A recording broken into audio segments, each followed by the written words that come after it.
Hello बच्चों, चलिए last lecture में हम लोगों ने देखा different types of quantum number, जिसमें प्रिंसिपल क्वांटम नंबर एक सेल को पहचान रहा था, ऐसे मतलब सब सेल को पहचान रहा था, ये शेप को भी नोट कर रहा था। मैग्नेटिक क्वांटम नंबर उस पर्टिकुलर शेप का डिफरेंट डायरेक्शन में ओरिएंटेशन भी बता रहे थे। आज का डिस्कशन होगा कि स्पिन क्वांटम नंबर के सिग्निफिकेंस क्या है। इससे पहले आ जाइए, कुछ बेसिक बात को हम लोग बेसिक डिस्कशन कर लें। आपको ये बताना है नंबर ऑफ इलेक्ट्रॉन पॉसिबल, कितने ऐसे इलेक्ट्रॉन होंगे फॉर विच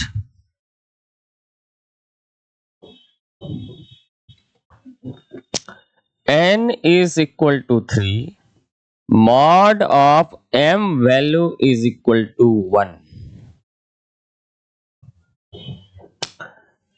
ये डिस्कशन करना चाह रहे हैं। तो बेसिकली क्वांटम नंबर जो है कुछ ऐसे सेट ऑफ नंबर है जो श्रोडिंगर वेव इक्वेशन के सॉल्यूशन से आया है, जो इलेक्ट्रॉन का इंफॉर्मेशन देगा कि इलेक्ट्रॉन किस सेल में है, सेल के किस सब सेल में है, और वो सब सेल का शेप कैसा है, वो किधर ओरिएंटेड है। तो सिग्निफिकेंस क्या है? प्रिंसिपल क्वांटम नंबर कितना दूरी पे है, कौन सा सेल में है, कितना एनर्जी है, तो ये सब प्रिंसिपल नंबर n, एजीमुथल, सब सेल और उसका शेप। मैग्नेटिक क्वांटम नंबर उस सब सेल के अंदर ऑर्बिटल और वो पर्टिकुलर शेप किस डायरेक्शन में ओरिएंटेड है। तो इसको कैसे सॉल्व किया जाए? तो बिल्कुल सिंपल है। जैसे n3 है, ये मैग्नेटिक क्वांटम नंबर बताएगा ऑर्बिटल को, तो सबसे पहले आपको सब सेल का वैल्यू ले आना है। क्योंकि L डिपेंडेंट है n पे, तो L का वैल्यू 0 से स्टार्ट करेंगे और n-1 तक जाएंगे। यहां 2 ही तक जाना है, 3 सबसेल होगा। हर सबसेल में कितने ऑर्बिटल हैं? तो मैग्नेटिक क्वांटम नंबर बताएगा। ये s subshell, p subshell, d subshell. s में m का वैल्यू तो 0 हो जाएंगे, p में p सबसेल में m का वैल्यू -1, 0 और +1। यहां पर -2, -1, 0, +1 एंड +2, -L से +L तक। तो D सबसेल में 5d ऑर्बिटल है, तो 5 बार मैग्नेटिक क्वांटम नंबर का वैल्यू आएगा। P में, ये P के लिए है, तीन ऑर्बिटल है, px, py, pz। इसमें एक ऑर्बिटल है, तो मॉड वैल्यू ऑफ m कह रहा है, तो ये एक ऑर्बिटल को रिप्रेजेंट करेगा। यहां पर भी दूसरा ऑर्बिटल को, यहां पर भी तीसरा, ये चौथा, 4 ऑर्बिटल है। इसके लिए 4 ऑर्बिटल्स हैं। हर ऑर्बिटल में चाहे p ऑर्बिटल हो चाहे d ऑर्बिटल हो, 2 ही इलेक्ट्रॉन आता है। d सबसेल का दे तब कहिएगा 10, ऑर्बिटल में हमेशा 2 इलेक्ट्रॉन। तो इसमें कितने इलेक्ट्रॉन होंगे? तो 4 × 2, टोटल 8 इलेक्ट्रॉन के लिए ये क्वांटम नंबर वैलिड होगा। क्लियर? ऑर्बिटल कह दे तो 4 होंगे। अब आ जाइए, नंबर ऑफ ऑर्बिटल पीवाईक्यू में पूछा गया है, कह रहा है नंबर ऑफ ऑर्बिटल्स पॉसिबल, कितना ऑर्बिटल पॉसिबल है for which n is equal to 5, m का मॉड वैल्यू 2 है। चलिए वीडियो को पॉज करके जल्दी से बता दें। एकदम आपने सही सही इंक्लूड किया कि पहले L लाना पड़ेगा, तो L का वैल्यू 0, 1, 2, 3, 4 ही तक रहेगा, n-1 तक रहेगा। L का वैल्यू n के बराबर नहीं हो सकता है या उससे ज्यादा नहीं हो सकता है, उससे कम रहेगा, 0 से लेकर के n-1 तक। अब इसमें m वैल्यू लाना है, 0 आ जाएगा, -1 0 +1 -2 -1 0 1 2 -3 -2 -1 0 1 2 3, यहाँ -4 -3 -2 -1 0 1 2 3 4। ये जी सब सेल हैं, टोटल 9 ऑर्बिटल्स होंगे उसमें। अब मॉड वैल्यू m है तो प्लस रखें या माइनस रखें, तो ये घट लेते हैं, यहाँ पर भी घट लिया जाए, 2 है तो 2 orbital, 3 orbital, 4 orbital, 5 orbital, 6 orbital, तो 6 ऑर्बिटल होगा। ऑर्बिटल्स का नंबर 6 हो जाएगा, ऑर्बिटल का नंबर 6 हो जाएगा। क्लियर? अगर n और l दिया जाए तो ऑर्बिटल का नंबर कैलकुलेट हो जाएगा। अगर n इज इक्वल टू 4 है, l इज इक्वल टू 3 है, 0 से लेकर के 3 आएगा, कोई भी एक वैल्यू ले लिया, m का वैल्यू -1 है, तो कितना ऑर्बिटल? एक m सिर्फ एक ऑर्बिटल को रिप्रेजेंट करता है, तो 1 ऑर्बिटल आ जाएंगे। इलेक्ट्रॉन का नंबर 2 हो जाएगा, दोनों अपोजिट स्पिन के साथ होगा। ये तो बात तो क्लियर हो गया बच्चा। चलिए अब स्पिन क्वांटम नंबर से रिलेटेड कुछ बात कर लें, क्वेश्चन का डिस्कशन हो गया। स्पिन क्वांटम नंबर बेसिकली ये जॉर्ज अनलेकबेक एंड सैमुअल गोल्डस्मिथ ये दिया था। तो बेसिकली होता क्या है, इनको डिस्कशन कर लीजिए। इलेक्ट्रॉन न्यूक्लियस के चारों तरफ वेव लाइक नेचर से रिवॉल्व करता है। चलिए ये पाथ है, सर्कुलर पाथ वेव तो नहीं, लेकिन एक इंडेफिनिट पाथ पे वो रिवॉल्व करेगा, वेव लाइक नेचर। मान लीजिए यहां पर इलेक्ट्रॉन है, अगर इलेक्ट्रॉन न्यूक्लियस के चारों तरफ घूम रहा है तो अपने ही एक्सिस पे ये इलेक्ट्रॉन रिवॉल्व भी करता है, या तो क्लॉकवाइज रिवॉल्व करेगा या एंटी क्लॉकवाइज रिवॉल्व करेगा। अगर कोई भी ऑर्बिटल में देखा जाए तो 2 इलेक्ट्रॉन रहेगा। अगर ऑर्बिटल है, ये ऑर्बिटल समझ रहे हो ना, सब सेल का सबसे छोटा, तो अगर ये क्लॉकवाइज रिवॉल्व करेगा तो दूसरा रिपल्सन को कम करने के लिए एक क्लॉकवाइज तो दूसरा एंटी क्लॉकवाइज रिवॉल्व करेगा। अगर 2 इलेक्ट्रॉन हैं, अपने ही एक्सिस पे रिपल्सन को कम करने के लिए ये न्यूक्लियस के चारों तरफ वेव लाइक नेचर से तो घूमता ही है। अगर 2 इलेक्ट्रॉन एक ही ऑर्बिटल में हो तो ये अपने एक्सिस पे भी रिवॉल्व करता है, या तो क्लॉकवाइज रिवॉल्व करे या एंटी क्लॉकवाइज रिवॉल्व करे। तो एक को कह दीजिए जो स्पिन है, स्पिन का मतलब इलेक्ट्रॉन का revolution on it's on axis, अपने भी एक्सिस पे घूमते रहना। जैसे अर्थ सन के चारों तरफ तो रिवॉल्व करता है, अपने एक्सिस पे भी घूमता है। स्पिन करना, बॉल का स्पिन करना मतलब अपने एक्सिस पे घूमते हुए चलना। तो कैसे घूमते हुए आगे बढ़ रहा है। तो इलेक्ट्रॉन अगर क्लॉकवाइज चले तो स्पिन अप कहा जाए, अगर एंटी क्लॉकवाइज तो स्पिन डाउन। एक स्पिन अप, अपने ही एक्सिस पे घूमना। 2 इलेक्ट्रॉन है, अपने स्पिन को अपोजिट कर लेगा, एक का स्पिन अप दूसरे का स्पिन डाउन। एक ऑर्बिटल को एक बॉक्स से लिखा जाए, अगर 2 इलेक्ट्रॉन है तो दोनों का स्पिन अपोजिट हो जाएगा। तो revolving on it's on axis पे रिवॉल्व करना ही स्पिन है, इसको S से रिप्रेजेंट किया जाए। तो इलेक्ट्रॉन न्यूक्लियस के चारों तरफ कोई ना कोई क्षेत्र में रहेगा, उसका नाम है सेल।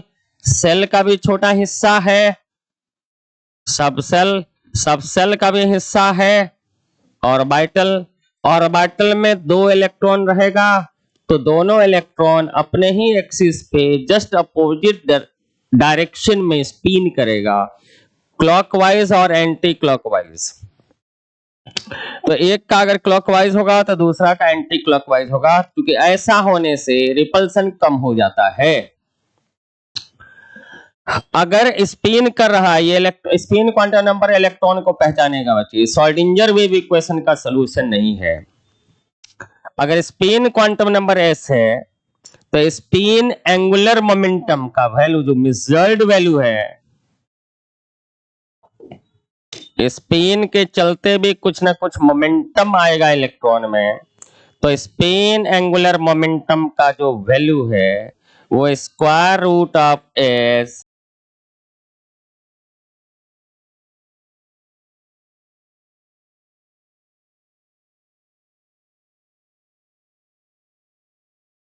चलिए बच्चे, तो हम लोगों ने देखा कि स्पिन क्वांटम नंबर बेसिकली ये एक ऐसा नंबर है जो ये बताएगा कि इलेक्ट्रॉन खुद अपने एक्सिस पे जो रिवॉल्व कर रहा है वो क्लॉकवाइज में या एंटी क्लॉकवाइज में, क्योंकि हर ऑर्बिटल में मैक्सिमम 2 इलेक्ट्रॉन रहेगा। तो इलेक्ट्रॉन पे जब अपने ही एक्सिस में घूम रहा है तो अपने ही एक्सिस पे रिवॉल्यूशन का नाम ही है स्पिन। तो कैसे घूमेगा? एक या तो एंटी क्लॉकवाइज डायरेक्शन में घूमेगा या क्लॉकवाइज में घूमेगा। एक ऑर्बिटल में सबसेल का जो छोटा सा हिस्सा ऑर्बिटल है उसमें 2 इलेक्ट्रॉन हैं, जब दोनों पास आएगा तो अपने स्पिन को उल्टा कर लेगा, एक क्लॉकवाइज और दूसरा एंटी क्लॉकवाइज। तो ऐसे रिवॉल्व करने से अपने ही एक्सिस पे तो इलेक्ट्रॉन में तो स्पिन मोमेंटम भी आ जाएगा। तो स्पिन एंगुलर मोमेंटम इलेक्ट्रॉन में होता है, मास तो होता है, चार्ज होता है, स्पिन एंगुलर मोमेंटम भी होता है। इलेक्ट्रॉन पे सिर्फ मास और चार्ज नहीं है बट स्पिन एंगुलर मोमेंटम भी है, और spin angular momentum vector quantity है। अब इसमें अगर ये क्लॉकवाइज रिवॉल्व कर रहा है तो स्पिन एंगुलर मोमेंटम का वैल्यू जो आएगा, मान लेते हैं स्पिन वाला कुछ नंबर होगा जो मोमेंटम को बताएगा, कुछ इसको स्पिन क्वांटम नंबर कह दीजिए, और इसको जितना स्पिन से रिलेटेड नंबर आ रहा है उसको मल्टीप्लाई कर देंगे s+1 से। s स्पिन एंगुलर मोमेंटम है अगर, तो ये स्पिन एंगुलर मोमेंटम देगा जिसका वैल्यू √3h/4π आ जाता है। √3h/4π आ जाता है। ये क्या है? तो स्पिन एंगुलर मोमेंटम है। तो इससे s का वैल्यू कैलकुलेट किया जा सकता है ना, स्क्वायरिंग लगा करके कैंसिल कर दीजिए, h/π h/π कैंसिल, तो s का वैल्यू +½ हो जाएगा। अब वो डिपेंड करता है रेफरेंस पे, अगर क्लॉकवाइज को प्लस लिया जाए तो एंटी क्लॉकवाइज को माइनस लिया जाए, लेकिन स्पिन वाला नंबर तो 1/2 आएगा जो स्पिन एंगुलर मोमेंटम से रिलेटेड है। सो हम लोग कह सकते हैं, अच्छा ये प्लस क्यों लेते हैं? ये कोई क्लासिकल एनालॉग नहीं है। हम अगर एंटी क्लॉकवाइज को प्लस लेंगे तो क्लॉकवाइज को माइनस लेना पड़ेगा, उल्टा है। एक एक्सिस को रेफरेंस लिया जाए तो दूसरा अपोजिट एक्सिस मिलेगा तो उसको माइनस ले लेंगे। तो स्पिन एंगुलर मोमेंटम को इस तरह से कैलकुलेट किया गया है और उसके हेल्प से स्पिन क्वांटम नंबर लाया है जो इलेक्ट्रॉन का स्पिन बताने वाला है, क्योंकि वो अपने एक्सिस पे भी रिवॉल्व करता है। तो स्पिन एंगुलर मोमेंटम बताइए कितना तरह का होगा? 2 होगा। स्पिन क्वांटम नंबर 2 तरह का होगा, तो एक +½ अगर क्लॉकवाइज में जाए या क्लॉकवाइज में माइनस कर दें तो एंटी क्लॉकवाइज का प्लस लेना पड़ेगा। प्लस माइनस कोई क्लासिकल एनालॉग नहीं है, स्पिन एंगुलर मोमेंटम से यह ½ आया है। तो स्पिन एंगुलर मोमेंटम का 2 ही वैल्यू आएगा। स्पिन एंगुलर मोमेंटम से जो स्पिन क्वांटम नंबर आया 2 ही वैल्यू आएगा, +½ और दूसरा -½ कहां से आया? तो √3h/4π से आया, जिसका value √h square root of S S plus 1। ये समझे बच्चे क्या हो रहा है? बेसिकली इलेक्ट्रॉन रिवॉल्व कर रहा है कहाँ पे? न्यूक्लियस के चारों तरफ भी घूम रहा है, अपने एक्सिस पे भी घूम रहा है। तो अपने एक्सिस पे घूम रहा है तो स्पिन एंगुलर मोमेंटम आ जाएगा। तो स्पिन एंगुलर मोमेंटम का जितना वैल्यू है तो square root of S S plus 1 है, तो एक ऐसा नंबर आएगा जो स्पिन को बताएगा, उसको बोलेंगे स्पिन क्वांटम नंबर, जिसका वैल्यू हाफ आएगा या माइनस हाफ होगा। क्लियर हो गए? तो ये डायरेक्ट इलेक्ट्रॉन को बताएगा। इनका में 2 इलेक्ट्रॉन्स हैव डिफरेंट स्पिन को एमएस बोलेंगे या एस भी बोलेंगे। वो दोनों अपोजिट स्पिन का होगा, एक का क्लॉकवाइज दूसरे का एंटी क्लॉकवाइज। किसी भी ऑर्बिटल में मैक्सिमम, तो आगे बताया गया मैक्सिमम एक ऑर्बिटल में 2 ही इलेक्ट्रॉन आएंगे। अच्छा बताइए पी ऑर्बिटल में कितना इलेक्ट्रॉन? 6 नहीं, 6 नहीं, 2 ऑर्बिटल कहा जाता 2। पी सबसेल में 6। तो P में जो 3 बॉक्स लिखा होता है PX PY PZ के लिए, तो हर बॉक्स में 2-2 हटाइएगा तब 6 होगा। ये बॉक्स जो है ना छोटा सा, वही ऑर्बिटल है जहां पर maximum chance of finding electron है। तो एक ऑर्बिटल में मैक्सिमम 2 इलेक्ट्रॉन पाए जाने का चांस होगा, दोनों का स्पिन अपोजिट होगा। तो हर एक कोई भी ऑर्बिटल का दे, F ऑर्बिटल D ऑर्बिटल, इसमें 2 ही इलेक्ट्रॉन मैक्सिमम होगा, या तो खाली रहे नहीं तो एक रहे, नहीं तो मैक्सिमम 2 रहेगा, 3 नहीं हो सकता। अगर उसी ऑर्बिटल में ये क्लॉकवाइज स्पिन कर रहा है तो प्लस हाफ लिया जाए, तो स्पिन अप से रिप्रेजेंट किया जाए, एंटी क्लॉकवाइज के लिए माइनस हाफ लिया जाए। ये स्पिन डाउन है। ओके, स्पिन क्वांटम नंबर का वैल्यू स्पिन एंगुलर मोमेंटम से आया है। ओके, आगे बढ़ जाते हैं। अगर इलेक्ट्रॉन जो हैं,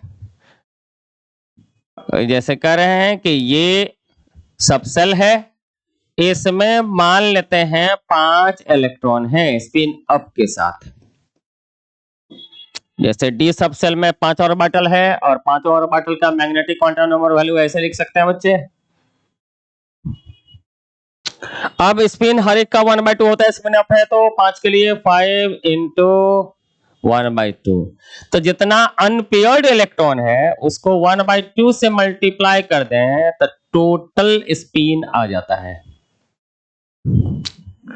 अब जब टोटल स्पिन आएगा तो इससे स्पिन एंगुलर मोमेंटम को कैसे लिख सकते हैं हम लोग? Square root of S S plus 1 h/2 pi. ये स्पिन मैग्नेटिक मोमेंट है, एंगुलर मोमेंटम का वैल्यू है। तो चलिए अगर ऐसा कहा जाए, इनको टोटल स्पिन को n/2, इधर भी n/2 प्लस 1 h/4 पाई।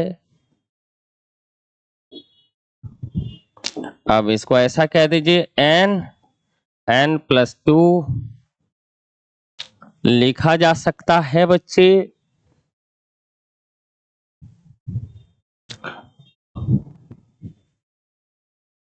बाद बाकी जो फिक्स आएगा उसको ऐसे कह दीजिए, वेयर n इज, इसको बोलते हैं magnetic moment. Magnetic moment bore magneton कहा जाता है। टोटल स्पिन का वैल्यू अगर कह दें तो number of unpaired electron into 1/2, उसी में रख दीजिए नंबर ऑफ अनपेयर्ड इलेक्ट्रॉन। अगर n है तो n/2, तो ये इक्वेशन आ जाएगा कुछ कांस्टेंट के साथ, यूनिट लगा दीजिए बोर मैग्नेटॉन।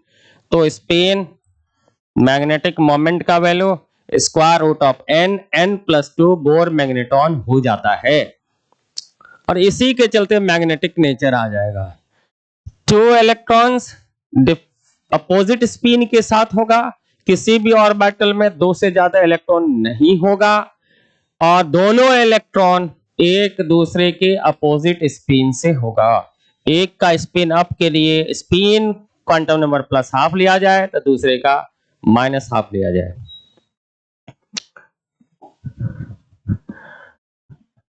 एक ऑर्बिटल में 2 ही इलेक्ट्रॉन हटेगा, जैसा कि बताया, चाहे F है या D है या G है, ऑर्बिटल लग जाए तो 2 इलेक्ट्रॉन याद रखना है। एक का स्पिन अप, दूसरे का spin down. Spin quantum number value 1/2 और -1/2। Spin angular momentum √3h/4 pi, जिसका value square root of s+1 h/2 pi होता है। ओके बच्चे, चलिए अगर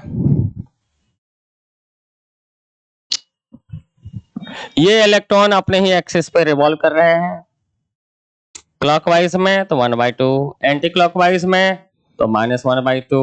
तो स्पिन इलेक्ट्रॉन का अपने ही एक्सिस पे रिवॉल्यूशन बताएगा, और मैग्नेटिक मोमेंट कहीं पर भी आएगा तो स्पिन के चलते आएगा। अगर स्पिन से ही ला रहे थे, अनपेयर्ड इलेक्ट्रॉन n है तो n इंटू 1/2, उसी से चलते magnetic moment n into n+2 Bohr magneton आ जाएगा। ये मैग्नेटिक मोमेंट कहलाता है, मैग्नेटिक प्रॉपर्टी इसी के चलते होता है, magnetic moment due to spin of electron. अगर मैग्नेटिक मोमेंट आ जाए तो वो एटम जिसके पास अनपेयर्ड इलेक्ट्रॉन है, नेट स्पिन है, वो मैग्नेट से अट्रैक्ट हो जाएगा। अगर मैग्नेट से अट्रैक्ट हो जाएगा तो तब क्या होगा, तब उसको बोलेंगे पैरामैग्नेटिक। जहां पर भी स्पिन वाला मैग्नेटिक मोमेंट है तो वो पैरामैग्नेटिक होगा। जिसमें सब इलेक्ट्रॉन पेयर्ड स्पिन है ही नहीं, वो मैग्नेटिक फील्ड से थोड़ा रिपेल हो जाएगा, उसको बोलेंगे डायमैग्नेटिक, उनको बोलेंगे डायमैग्नेटिक। चलिए स्पिन 1/2, एंटी क्लॉकवाइज है तो -1/2, ये दो ही वैल्यू आएगा जैसा कि आपने देखा। अब मैग्नेट में अगर रख दिया जाए मैग्नेटिक फील्ड में, तब ये दोनों का स्पिन कहीं ना कहीं इसी स्पिन के चलते, अनपेयर्ड इलेक्ट्रॉन है तो मैग्नेट बना ही देगा। ऐसे चीज को जहां पर मैग्नेटिक मोमेंट आएगा उसको बोलेंगे पैरामैग्नेटिक। ये मैग्नेटिक फील्ड लाइन है, किसी इलेक्ट्रॉन का अगर स्पिन आ जाए तो अगर दो इलेक्ट्रॉन आ जाए, दोनों पेयर्ड रहे, तो नेट स्पिन एक दूसरे को मैग्नेटिक फील्ड कैंसिल करेगा, कैंसिल करेगा तो मैग्नेट से अट्रैक्ट नहीं होगा। तो जो भी मैग्नेटिक प्रॉपर्टी आएगा वो स्पिन के चलते आएगा। Two electrons have similar spin are said to possess parallel spin. दो इलेक्ट्रॉन का पैरेलल स्पिन या एंटी पैरेलल नहीं हो सकता है। ओके बच्चे, एक ही ऑर्बिटल में, अलग अलग ऑर्बिटल में, अलग अलग बॉक्स में पैरेलल हो सकता है, लेकिन एक बॉक्स में हमेशा अपोजिट स्पिन आएगा, एक बॉक्स में हमेशा अपोजिट स्पिन आएगा।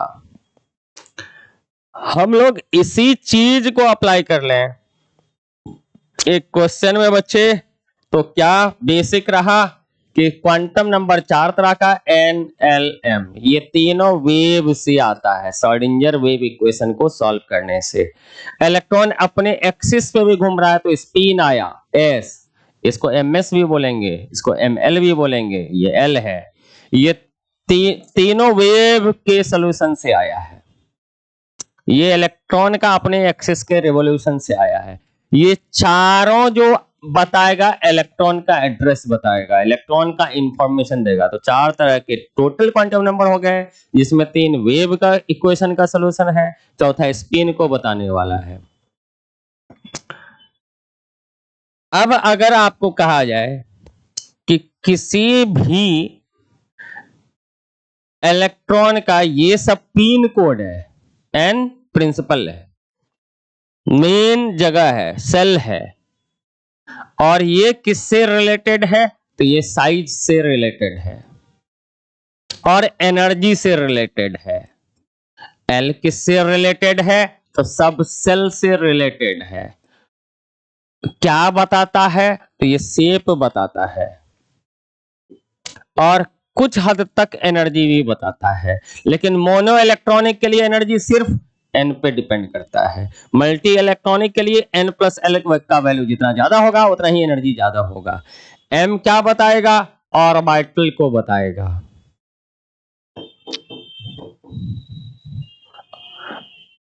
और ये बताएगा कि वो पर्टिकुलर शेप वाला ऑर्बिटल किस कोऑर्डिनेट एक्सिस के अलोंग ओरिएंटेड है, एक्स में, वाई में, जेड में, या एक्स और वाई के बीच में। जितना m होगा उतने ही पर्टिकुलर सबसेल का ऑर्बिटल मिलेगा। फाइनली उस ऑर्बिटल में कितना इलेक्ट्रॉन रहता है, तो दो इलेक्ट्रॉन रहता है, तो एक का स्पिन प्लस हाफ, दूसरे का स्पिन माइनस हाफ होगा। इस तरह से चारों क्वांटम नंबर के हेल्प से इलेक्ट्रॉन का इंफॉर्मेशन लाया जा सकता है। इस तरह से ये चारों क्वांटम नंबर के हेल्प से इलेक्ट्रॉन का हम लोग इंफॉर्मेशन ला सकते हैं कि न्यूक्लियस के बाहर इलेक्ट्रॉन किधर है, कहां पर ज्यादा प्रोबेबिलिटी है, वेव लाइक नेचर है तो कहीं ना कहीं हो सकता है प्रोबेबिलिटी बढ़ जाए, कहीं ना कहीं प्रोबेबिलिटी घट जाए। अब अगर ऐसा कहा जाए आपको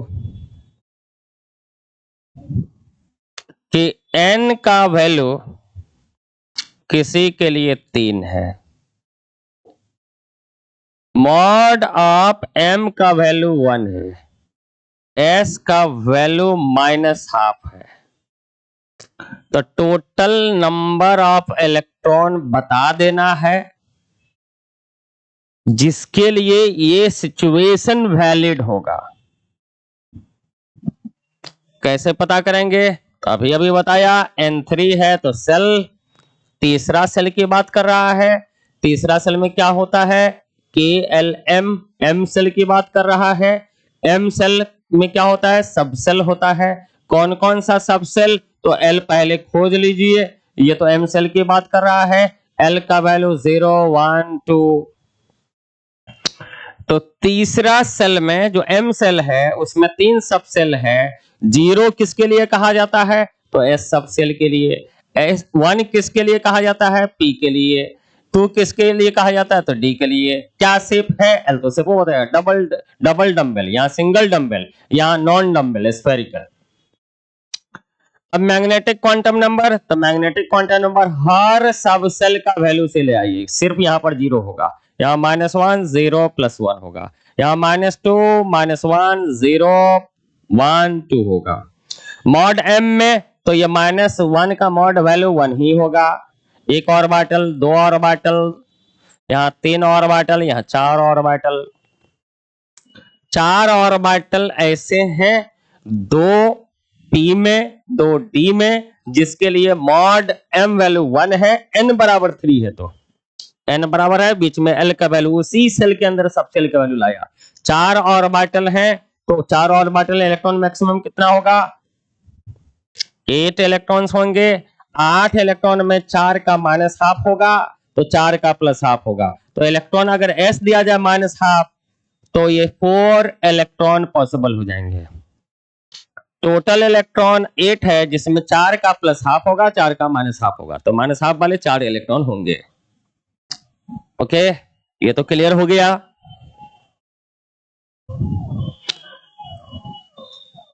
थैंक यू वेरी मच। अगले हम लोग ये डिस्कशन करेंगे कि कहीं पर भी इलेक्ट्रॉन अगर एटम के अंदर है उसका इलेक्ट्रॉनिक स्ट्रक्चर कैसे लिखा जाए। तो इलेक्ट्रॉनिक स्ट्रक्चर आप जानते हैं, इलेक्ट्रॉनिक कॉन्फ़िगरेशन का मतलब वही होगा कि सब सेल बना लेंगे, सेल के अंदर सब सेल के अंदर ऑर्बिटल, उसी में इलेक्ट्रॉन को भर देना कहलाएगा इलेक्ट्रॉनिक कॉन्फ़िगरेशन। ओके बच्चे, थैंक यू।